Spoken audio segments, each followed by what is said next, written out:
Viral. Ngayon ang tamang panahon upang mamuhunan sa Pilipinas, ani President Bongbong Marcos Jr. Trending ngayon sa social media. Kumpiyansa si Pangulong Bongbong Marcos Jr. na malaki ang maitutulong ng mga reforma ng pamahalaan upang hindi mahirapan ang mga nais mamuhunan sa Pilipinas. With the Corporate Recovery and Tax Incentives for Enterprises Act, or what we refer to as CREATE, and the economic liberalization measures, we have expanded the space for foreign investments in previously protected sectors, especially those that employ advanced technologies and research and development activities, ani President Bongbong Marcos. Ayon sa economic managers ng Pangulo, ilang mga American businesses din ang nagpahayag ng kanilang interes na magbukas ng negosyo sa Pilipinas. Ang ilan dito ay ang mga negosyong may kinalaman sa renewable energy, business, IT, process outsourcing, agriculture, food processing at manufacturing. Ang ilan naman ay matagal nang nagnenegosyo sa Pilipinas at nagpahayag na nais nilang palawakin pa ang kanilang pamumuhunan. There are those that have already existing operations in the Philippines. And given the more favorable investment climate in the Philippines, they are now eager to expand their operation so they'll invest some more. Example is Philip Morris. You know that will invest in a new factory with an amount of in US dollar around $160 million. Saad naman ni DTI Secretary Alfredo Pascual. Ang ilan naman sa mga negosyante sa Estados Unidos ay naghahanap naman ng posible nilang maging kasosyo sa Pilipinas. Kaya naman nandito sa Amerika ang ilan sa mga malalaking negosyante mula sa Pilipinas, kabilang na ang si Aboitiz, Gokong Wei at Ayala Zubel. Kumpiyansa naman ng palasyo na abot kamay na ng Pilipinas ang karagdagang mga investor na magbibigay ng trabaho para sa mga Pilipino. Ito'y dahil na rin sa nagugustuhan na ng mga negosyante sa Amerika ang lagay ng pagnenegosyo sa Pilipinas. Sa ngayon, very optimistic tayo. Kasi pati yung mga taong kausap ng ating Pangulo, optimistic din sila. Gusto nilang mag-invest kasi nandyan na yung mga fundamentals natin. Naayos natin ang tax system. Maganda yung ekonomiya. Masipag ang mga tao. And the system is right now for more investment. So iyon ang nakikita natin. Right now, there is an air of optimism and we are hoping that it can be delivering kumbaga as soon as possible. Pahayag naman ni Press Secretary Trixie Cruz Angeles. Ilan sa mga malalaking kumpanya na nakausap na ni Pangulong Marcos at ng kanyang economic managers ay ang No Scale Power, Waste Fuel, BUONG, Cargill Incorporated, Philip Morris, Concentrix, Sutherland, at Procter & Gamble. Nagkaroon din ng pagpupulong si Pangulong Marcos sa US-Philippine Society, New York Stock Exchange, US Chamber of Commerce at US-ASEAN Business Council. Ngayong Biyernes ang huling araw ni Pangulong Marcos sa New York, kung saan may mga nakalinya pa itong meetings sa ilang mga business leaders sa Amerika. So, yun na nga po ang latest balita kay President Bongbong Marcos Jr. Sa inyong mga palagay mga kaibigan, malaking tulong ba itong state visit ni President Ferdinand Bongbong Marcos Jr. sa Amerika? Ito na nga ba ang simula ng pagbabago at pag-unlad ng ating bansang Pilipinas? Kayo na po ang umusga mga kaibigan. Please comment down below, i-like at i-share ang aking mga videos. Paki-subscribe na rin po ang aking channel. Maraming salamat po. Ito ang balita ngayon. Viral at trending ngayon sa mundo ng social media. Ang di umano'y balitang. Ito ang nakaka-proud. Muling pinalakpakan ng marami sa ating mga kababayan, lalo na ng mga Marcos supporters at DDS supporter, si President Bongbong Marcos Jr. Matapos nitong ipagtanggol ang dating Pangulong Rodrigo Duterte patungkol sa di umano'y pagpipilit ng ICC o ng International Criminal Court. para pasukin at imbestigahan ang nooy kampanya ng dating Pangulong Rodrigo Duterte patungkol sa Dragon War sa bansa. Ipinagdiinan ni President Bongbong Marcos Jr. na may sariling batas ang Pilipinas kaya di dapat mangialam ang ICC sa kung anumang deliberation patungkol sa nasabing laban kontra droga ng dating administrasyon. Mananatiling patas ang Pangulong Marcos at ang ilan pang kabinete ng kanyang opisina patungkol sa usapin na ito dahil aniya malaki ang responsibilidad ng kasalukuyang gobyerno para puksain ang di umano'y illegal na droga sa bansa. Ayon pa sa kanya, hindi raw dapat bigyan ng spasyo ang ICC sa Pilipinas gayong may sarili namang batas ang ating bansa na umiiral at magpasa hanggang ngayon ay hindi dapat baliwalain ang administrasyon ng nakaraang Pangulo. Samantala, hindi naman mapigilan ng mga netizen na magbigay ng kanilang hinaing at reaksyon patungkol sa balitang ito. Napakahusay magpaliwanag, mabuhay ka PBBM, ikaw ang magtatanggol sa ating bansa, lalong-lalo na sa mga kabataan. Salamat mahal naming Pangulong BBM.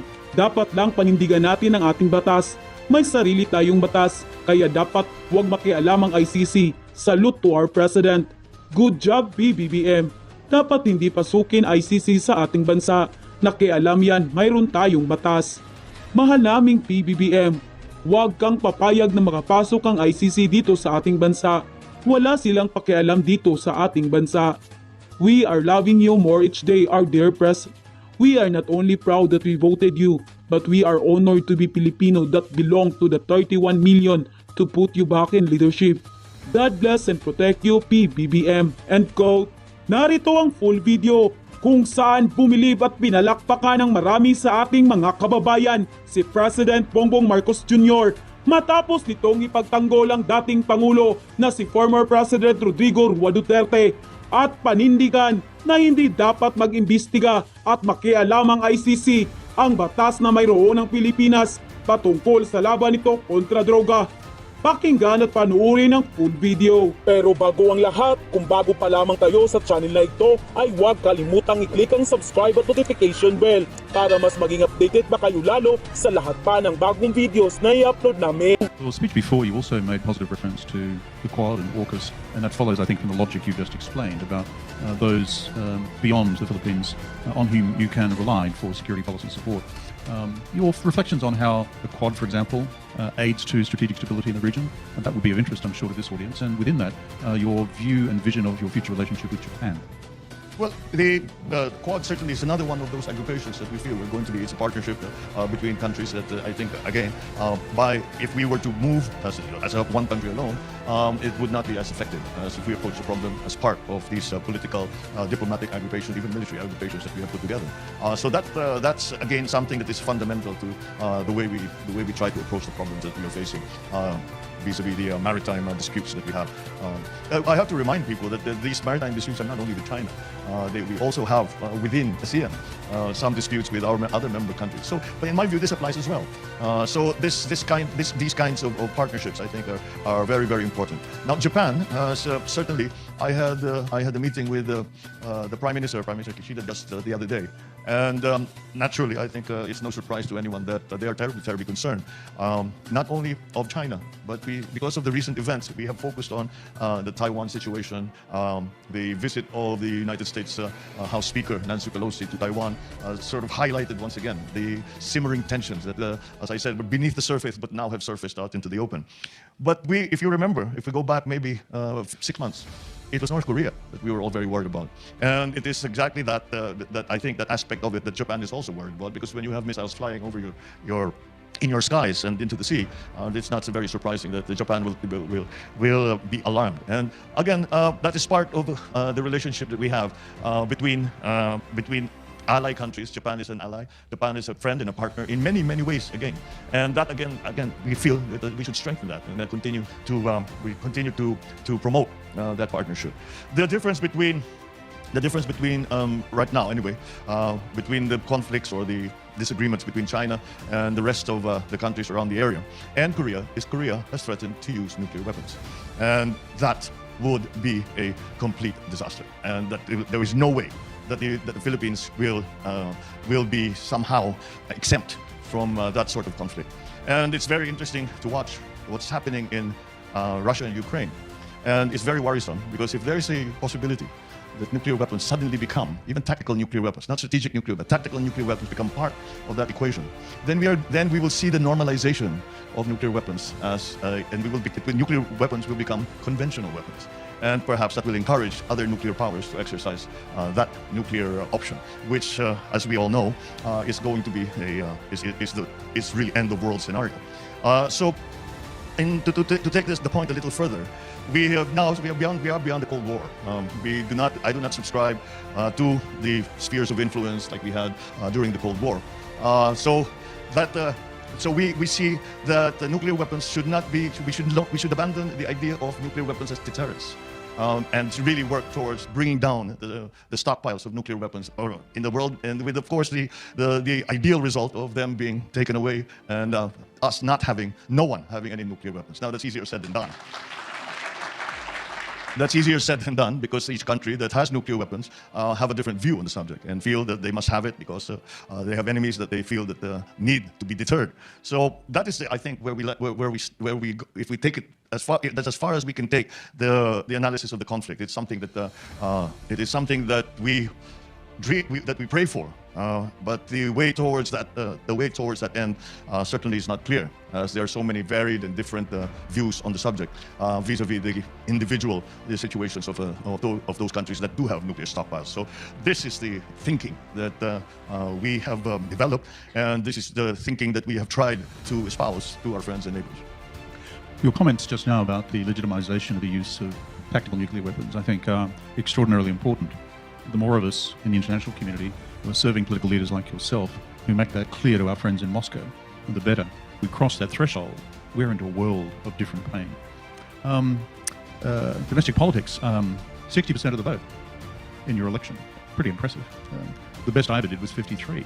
So obviously a better campaigner than me, my friend. And so but on domestic politics, and I always head in this direction with all of our guests, had the Chinese Foreign Minister here yesterday. Under President Duterte, there were concerns raised about human rights in the Philippines, and particularly in his drugs campaign. Some questions today about legal actions against your Nobel laureate, Maria Ressa. And then even the State Department report, annual report, refers to several hundred continued political prisoners.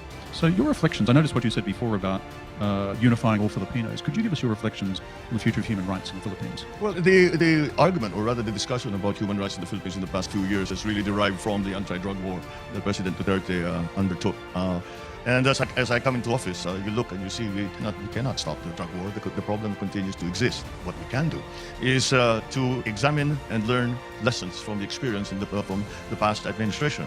And to go into a little more detail, I think we have found, it is certainly my view, that enforcement, which has been the part of the drug war that has been most vigorously pursued by President Duterte, only gets you so far.